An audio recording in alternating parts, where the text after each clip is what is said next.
जी हाँ दोस्तों, जैसा कि आप सब देख सकते हैं कि 16 साल से छोटे बच्चों को कोचिंग में प्रवेश बंद। इसका मतलब ये है कि केंद्रीय सरकार ने दिशा निर्देश सख्त नियम लागू कर दिया गया है कि जितने भी कोचिंग संचालक हैं वो 16 साल से कम उम्र के बच्चों को कोचिंग में प्रवेश न लें, नहीं तो आपको काफी महंगा पड़ सकता है और आदेश नहीं मानने पर आपको 1 लाख रुपए तक का जुर्माना लगाया जा सकता है। और इसकी गाइडलाइन जारी हो चुकी है। कोचिंग संस्थान विद्यार्थियों के नामांकन के लिए माता-पिता को भ्रामक वादे या रैंक या अच्छे अंक की गारंटी ना दे सकें। तो इसका मतलब ये हुआ कि जितने भी कोचिंग संचालक थे वो बच्चों को तरह-तरह के लालच देते थे कि हम आपको 90%, 95% लाने में आपकी हेल्प करेंगे, ये करेंगे। दुनिया भर की बातें करते थे बच्चों को लुभाने के लिए, तो उन सब से आप सावधान हो जाइए। अब ऐसा नहीं चलेगा। नेक्स्ट देखते हैं। शिक्षा मंत्रालय द्वारा घोषित नए दिशा निर्देश के मुताबिक कोचिंग संस्थान 16 साल से कम के विद्यार्थियों को अपने यहाँ दाखिल नहीं कर सकेंगे। ऐसा नहीं करने पर 1 लाख रुपए तक का जुर्माना लगाया जा सकता है। दिशा निर्देश में बताया गया निर्णय। तो दिशा निर्देश में क्या निर्णय लिया गया है? दिशा निर्देश में बताया गया है कि कोई भी कोचिंग संस्थान स्नातक से, यहाँ पे ध्यान देंगे, स्नातक से कम योग्यता वाले शिक्षकों को नियुक्त नहीं करेगा। अब ऐसा नहीं चलेगा कि बिना ग्रेजुएशन या बिना प्रशिक्षण ट्रेनिंग लिए कोई भी संचालक कोचिंग नहीं चला सकता और ना ही कोई किसी को शिक्षक को इससे कम उम्र की योग्यता को उसमें शामिल कर सकता है। तो देखते हैं यहाँ पे संस्थान 16 वर्ष से कम उम्र के बच्चों का नामांकन नहीं कर सकते हैं और विद्यार्थियों का कोचिंग संस्थान में नामांकन माध्यमिक शिक्षा के बाद ही होना चाहिए। यानी कि सीधा सीधा इंटरमीडिएट शिक्षा के बाद ही कोचिंग संस्थान में बच्चों को भेजा जाना है। नहीं पढ़ा सकेंगे अपराधी शिक्षक। जी हाँ, ये इम्पोर्टेंट लाइन है। नहीं पढ़ा सकेंगे अपराधी शिक्षक, मतलब अगर किसी भी शिक्षक के ऊपर कोई भी दाग धब्बा लगा है गैर कानूनी, तो वो कोचिंग संचालक उसे नहीं रख सकते और ना ही खुद वो पढ़ा सकते हैं।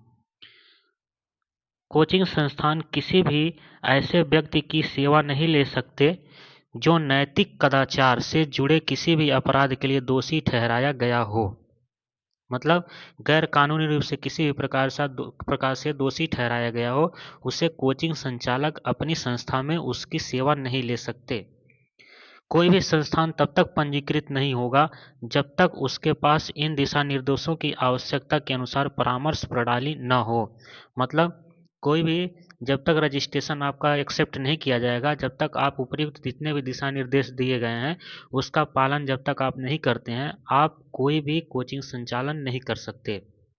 और जितने भी टीचर होंगे, शिक्षक होंगे, कोचिंग संचालक होंगे, उन सभी का बायोडेटा एक साइट पर अपलोड करना होगा, तभी आपका रजिस्ट्रेशन होगा। तो आगे देखते हैं।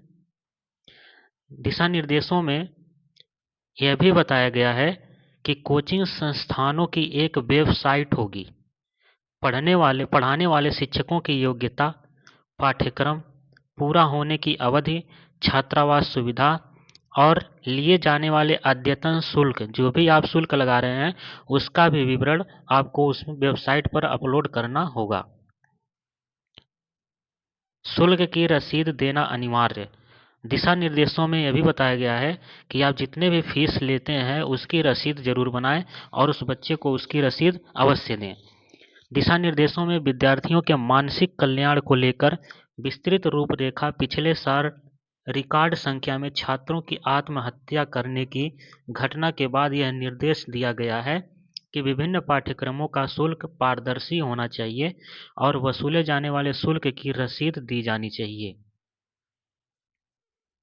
इसमें कहा गया है कि अगर छात्र बीच में ही पाठ्यक्रम छोड़ देता है, अगर उसको मन नहीं है पढ़ने का, उसका मन नहीं लगता है, तो उसकी शेष बची हुई फीस, उस समय की फीस लौटाई जानी चाहिए। मान लीजिए आपने साल भर का फीस जमा करवा लिया, तो बच्चा 6-7 महीना पढ़कर चला गया, तो आपको बाकी फीस वापस करनी पड़ेगी। 1 लाख रुपए तक का जुर्माना। 1 लाख रुपए तक का जुर्माना। दिशा निर्देशों को सख्त करते हुए केंद्र सरकार ने सुझाव दिया गया है कि कोचिंग संस्थानों पर दिशा निर्देश का उल्लंघन करने पर 1 लाख रुपए तक का जुर्माना लगाया जाना चाहिए या अत्यधिक शुल्क वसूलने पर उनका पंजीकरण रद्द कर दिया जाना चाहिए। आप दिशा निर्देशों का पालन नहीं करेंगे तो आपको 1 लाख रुपए तक का जुर्माना देना पड़ेगा। अगर अत्यधिक शुल्क वसूलते हैं, आप लिमिट से ज़्यादा शुल्क वसूलते हैं, तो उस पर आपका जो रजिस्ट्रेशन होगा वो कैंसिल कर दिया जाएगा। राज्य सरकार की जिम्मेदारी क्या है? अब यहाँ पे देखते हैं, राज्य सरकार जिम्मेदार होगा किसी भी घटना के लिए।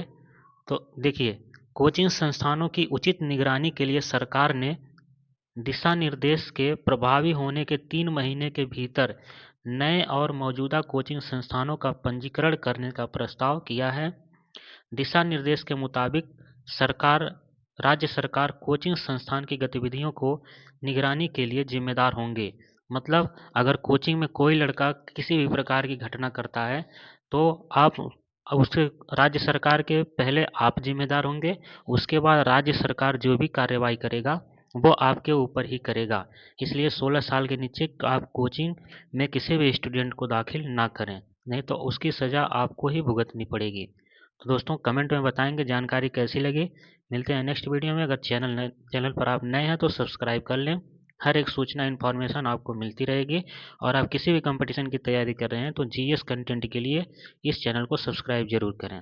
धन्यवाद दोस्तों।